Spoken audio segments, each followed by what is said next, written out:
गांव में गोपी नाम का आदमी था। वो एक रेलवे स्टेशन पर काम किया करता था। सब कुछ सही चल रहा था। फिर एक दिन उसे काम से लौटने में देर हो जाती है।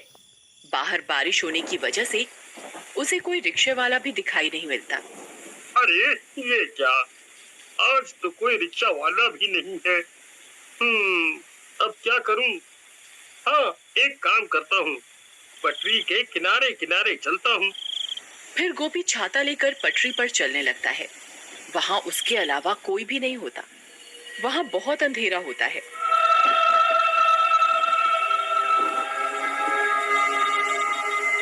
हे भगवान, यहाँ तो बहुत अंधेरा है। कहीं मैंने इस रास्ते से आकर कोई गलती तो नहीं कर दी? तभी पीछे से कोई उसका नाम पुकारता है, गोपी, गोपी। अरे मर गए रे, यहाँ तो कोई भी नहीं है। फिर पीछे से मेरा नाम कौन पुकार रहा है? क्या करूं? फिर गोपी पीछे मुड़कर देखता है तो वहां कोई भी नहीं होता।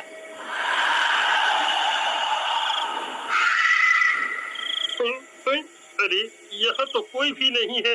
हे भगवान, कहीं वो अफवाह सच तो नहीं? नहीं नहीं, ऐसा नहीं हो सकता। फिर वो भागना शुरू कर देता है और भागते भागते अपने घर पहुंच जाता है। अरे सीमा, जल्दी दरवाजा खोलो। सीमा, सीमा, अरे जल्दी दरवाजा खोलो। अरे जल्दी खोलो। अजी क्या हुआ? आप इतने घबराए हुए क्यों हो? ऐसा क्या हो गया? अरे जल्दी अंदर चलो, आज तो मैं बाल बाल बच गया। बाहर बारिश होने की वजह से आज मुझे घर के लिए कोई रिक्शा नहीं मिला। इस वजह से मैं पटरियों के रास्ते से घर आने लगा। तभी किसी औरत ने मेरा नाम पुकारा। मैंने पीछे मुड़कर देखा, वहाँ कोई नहीं था। हे भगवान, आपने पीछे मुड़कर क्यों देखा? ये आपने क्या कर दिया? आपको पता नहीं था क्या? सब गांव वालों का कहना है कि अगर कोई औरत पटरियों पर तुम्हें पुकारे तो पीछे मुड़कर नहीं देखना, नहीं तो वो औरत तुम्हारे साथ तुम्हारे घर आ जाएगी। अरे मर गए, ये तुम क्या बोल रही हो सीमा? मैंने तो पीछे मुड़कर देखा था, लेकिन मुझे वहाँ कोई दिखाई नहीं दिया। अब क्या होगा? क्या वो चुड़ैल मेरे पीछे पीछे घर तक आ जाएगी? तभी कोई जोर जोर से उनके घर का दरवाजा पीटने लगता है। अरे मर गए रे, ये इतनी रात गए कौन आ गया? हाय रे, कहीं वो चुड़ैल तो नहीं आ गई? सीमा, तुम जाकर देखो ना, कौन है? फिर सीमा दरवाजा खोलने जाती है। फिर जैसे ही सीमा दरवाजा खोलती है तो उसे वहां कोई दिखाई नहीं देता। अरे, यहाँ तो कोई भी नहीं है। फिर सीमा दरवाजा बंद कर देती है और कमरे की ओर जाने लगती है कि तभी फिर से कोई दरवाजा खटखटाता है। अरे, अब फिर से कौन आ गया? अभी तो कोई भी नहीं था। सीमा फिर से दरवाजा खोलती है लेकिन बाहर कोई भी नहीं होता। लगता है कोई बच्चा शरारत कर रहा है।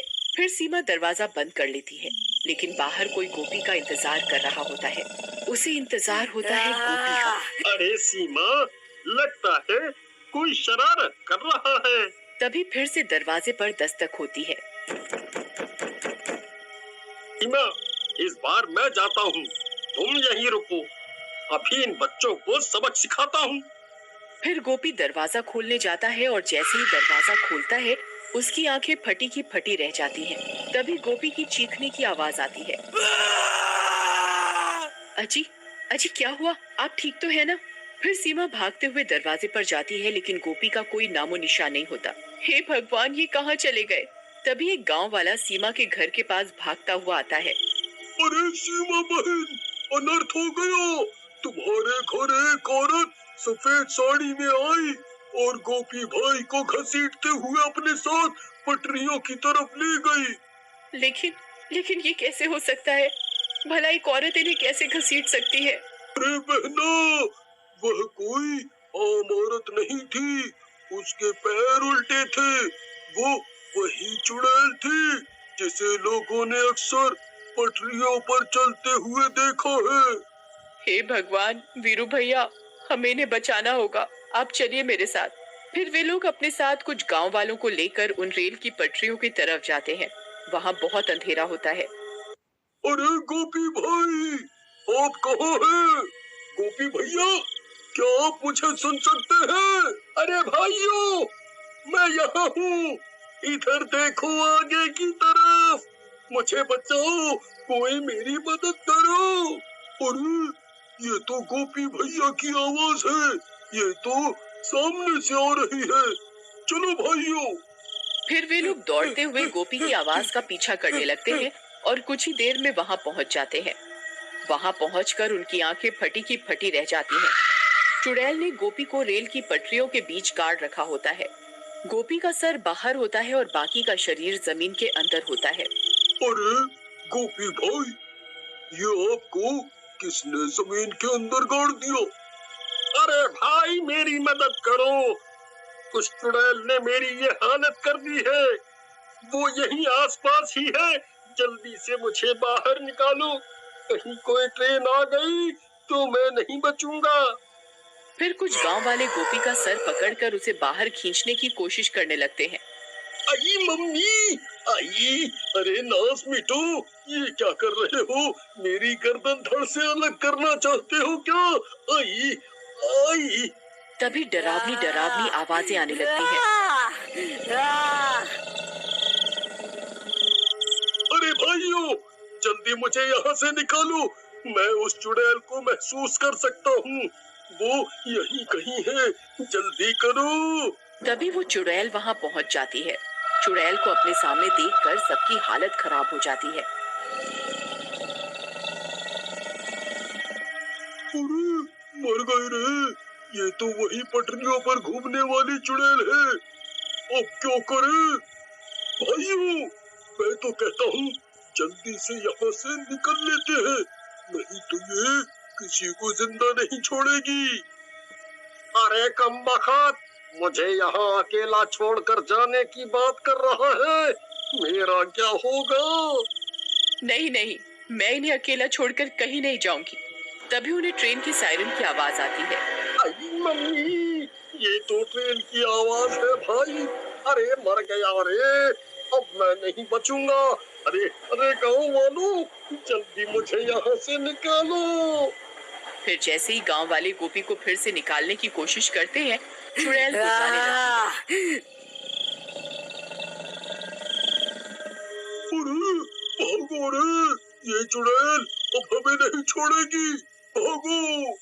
फिर वे सब गांव वाले पटरी से दूर भाग जाते हैं। ट्रेन की आवाज भी अब तेज हो जाती है। सीमा दूर से आती हुई ट्रेन को देख लेती है। अब तुझे कोई नहीं बचा सकता। मैं तुझे मारकर तेरी आत्मा पर कब्जा करके और ताकतवर बन जाऊंगी। अब कोई फायदा नहीं है सीमा, ट्रेन बहुत नजदीक आ गई है, अब मैं नहीं बचूंगा। तुम यहाँ से चली जाओ, चली जाओ। नहीं नहीं जी, मैं आपको छोड़कर कहीं नहीं जाऊंगी। अगर मरना ही है तो साथ में मरेंगे। फिर इतना बोलकर सीमा गोपी के आगे लेट जाती है। नहीं सीमा, ये तुम क्या कर रही हो? देखो देखो, ट्रेन आ रही है, तुम यहाँ से हट जाओ। ए बेवकूफ औरत, ये तू क्या कर रही है? क्यों अपनी जान देना चाहती है? तू मेरा शिकार नहीं है। सिर्फ तेरे पति ने मेरी आवाज सुनी थी और मुझे पलट कर देखा था। सिर्फ ये मेरा शिकार है। तू इसकी वजह से अपनी जान क्यों दे रही है? चुड़ैल जी, ये मेरे पति हैं। मैं इनके बिना नहीं जीना चाहती। तभी वो ट्रेन और भी नजदीक आ जाती है। लेकिन सीमा का प्यार देखकर चुड़ैल का मन बदल जाता है। उसे भी अपना गृहस्थ जीवन की याद आ जाती है। अरे भाइयों, वो देखो ट्रेन आ गई, अब ये लोगों को कोई नहीं बचा सकता। तभी वो चुड़ैल अपना हाथ उठाती है और अपनी शक्तियों से ट्रेन को रोकती है। अरे वाह वाह वाह वाह, सीमा, ट्रेन रुक गई, हम तो बच गए। तुम दोनों जा सकते हो, मैं तुम्हारी जान नहीं ले सकती। मेरा एक काम करना, यहाँ झाड़ियों में मेरी लाश पड़ी हुई है, उसका अंतिम संस्कार कर दो। इससे मुझे मुक्ति मिल जाएगी। फिर गांव वाले उस चुड़ैल की लाश ढूंढते हैं और उसका अंतिम संस्कार कर देते हैं। और उस दिन के बाद से उन रेल की पटरियों पर किसी औरत की आवाज सुनाई नहीं देती।